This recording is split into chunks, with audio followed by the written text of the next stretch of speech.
Yes, this is Margie at Frontier Gunshop, and we've been waiting for a policeman for 2 hours. We were broken into. We had the truck out front, the doors broken into. I'm standing out here with the damn gun in my hand so they don't come back. Is anybody going to come? That was the final 911 call made by the Sharas, the owners of Frontier Gunshop, livid at the lack of response times from the men and women in blue. On November 1st, 2017, the owner, Jim Shara, received a call from his alarm company at 4:30 in the morning. The claim, glass break, but no entry at his gun shop on Grant and Country Club.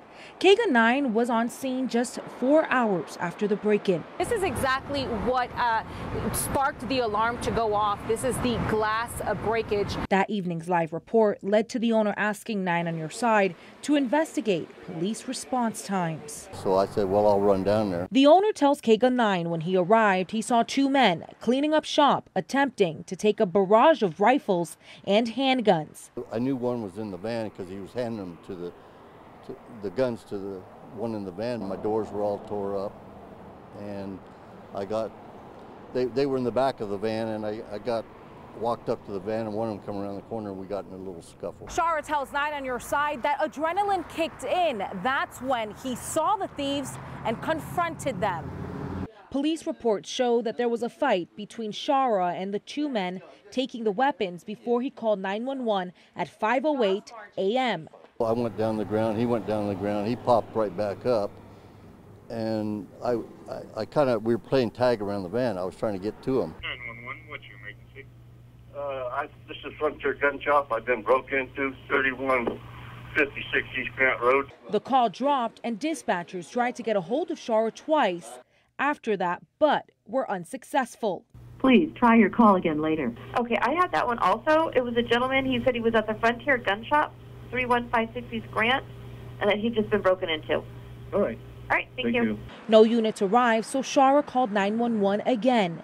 This was sometime between when his call dropped and 6:16 a.m. Yeah, this Frontier Gun Shop I just broke into. Did you find somebody in your business, or did you just... Well, I found them trying to clean my business out. They tore my whole front doors down and everything. Okay, did you see anybody? Yeah, I got their truck here. Where's the person that broke into your business? I don't know. I got the vehicle. They took off. Did you already call in? I've been trying to call in for a half hour. Okay, well, I showed that you called at 5:08. Well, I don't know. I've been on hold for a half hour here. Shara says despite the wait, still no response from officers. At 6:16 a.m., an hour and 8 minutes after Shara's initial calls, the alarm company makes their first call to 911. So it looks like we had burglary alarms from the location. We called the customer first.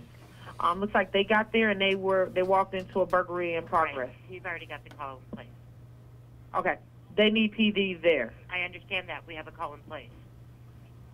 And we'll be there as soon as we can. 6:49 a.m. and still no units. Frustrated, Shara's wife Margie makes the final call to police. Is anybody going to come?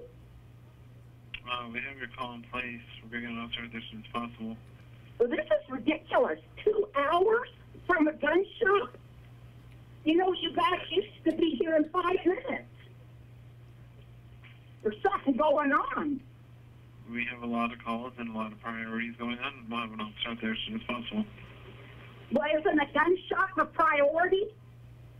Like I said, we'll have an officer out there as soon as possible. Well, 4 hours later. Thank you. I sat down with Tucson Police Chief Chris Magnus to get answers. What took so long to get these business owners the help they needed? I do agree that the time was clearly unacceptable. That's not how we want to provide service. I think there were some real communication breakdowns that contributed to this. But all of that aside, I agree that this was not handled well. Police say 911 calls are prioritized. Crimes that have already happened, when the suspects are no longer there, are not as urgent as crimes still in progress. Chief Magnus says that this all comes back to mishandling of calls. And while the suspects had already left this location, Mr. Shara walked in on these thieves loading more than 21 long guns into a U-Haul that was still at the location. On that day, Tucson Police confirmed there were 6 officers on duty in the Midtown division of the city, all of which were on other calls. 2 officers were on a domestic violence call, 3 responding to an unwanted person at a convenience store, which left 1 officer available.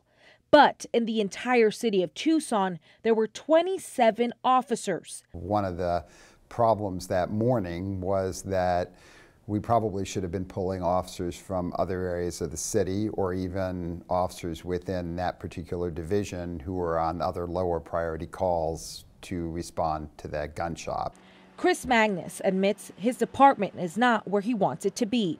But since this story broke, there has been improvements in the 911 call service. Attempted to do since November is really learn from not only this call, but we are aware that there are many aspects of our response that are not always ideal. Some of that related to staffing, some of that related to protocols, some of that related to changes that are going on in the dispatch center.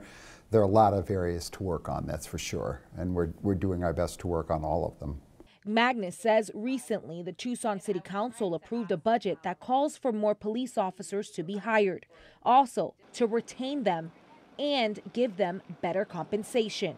As for Shara, this isn't the first time this has happened, but he hopes it never happens again. They're easy to dispose of. They can sell them on the street. They sell them anywhere. They're easy to sell. Jennifer Martinez, KGUN 9 on your side. She can photograph it. That's good.